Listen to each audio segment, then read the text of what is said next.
Hello students, आज हम हमारी कक्षा 3 की हिंदी पाठ्य पुस्तक के पाठ गीत यहाँ खुशहाली के प्रश्न उत्तरों पर चर्चा करेंगे।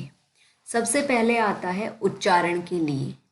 आप मेरे साथ इन शब्दों का उच्चारण करेंगे। कुदाली, गैंती, मिट्टी, छांव, संध्या, कंठी, बहुएं, हंसते, गेहूं, मैदानों, चौपालों, जगाती, तरानों। इसके बाद है सोचें और बताएं।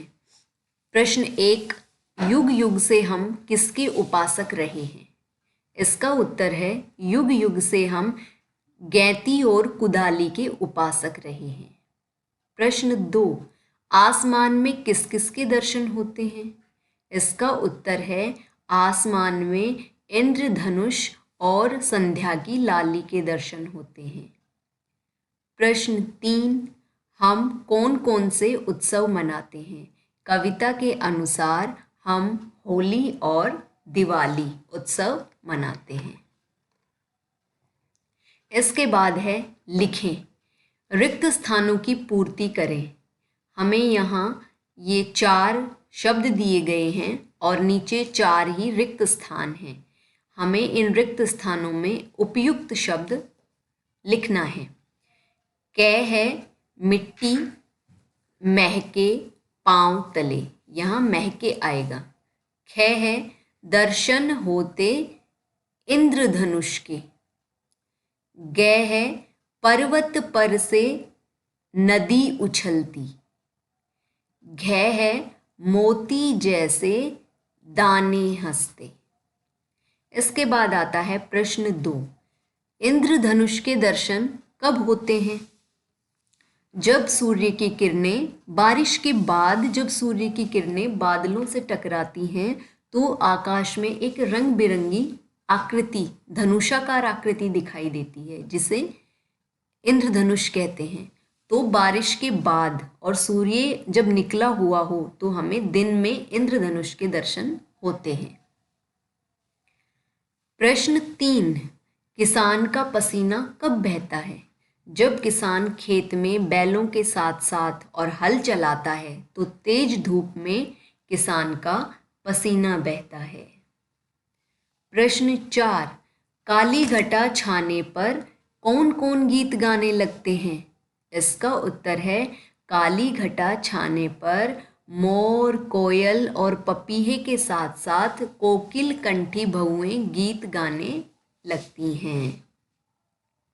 प्रश्न 5, नदी कहाँ से बहकर आती है और उसका मैदानों पर क्या प्रभाव पड़ता है?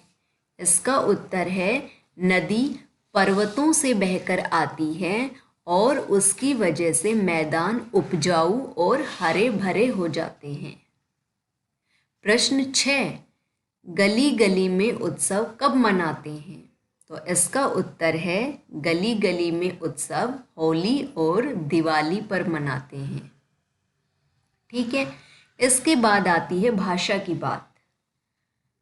निम्नलिखित बहुवचन रूपों को एक वचन में लिखें। वचन से हम पहले ही परिचित हैं।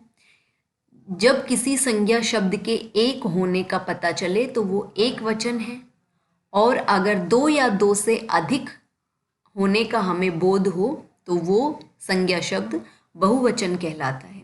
तो हमने पिछले पाठों में एक वचन से बहुवचन में परिवर्तित किया था। अब हमें बहुवचन दिया गया है और हमें इसे एक वचन में परिवर्तित करना है। चौपालों, इसका हमें करके बताया गया है चौपाल, और बाकी के हमें स्वयं करने हैं। पेड़ों, पेड़, बैलों, बैल, गीतों, गीत, स्वरों, स्वर, मैदानों, मैदान। ठीक है, तो ये सारे प्रश्न उत्तर आपको अपनी नोटबुक में करने हैं और इन्हें याद भी करना है। ठीक है, आज बस इतना ही। धन्यवाद।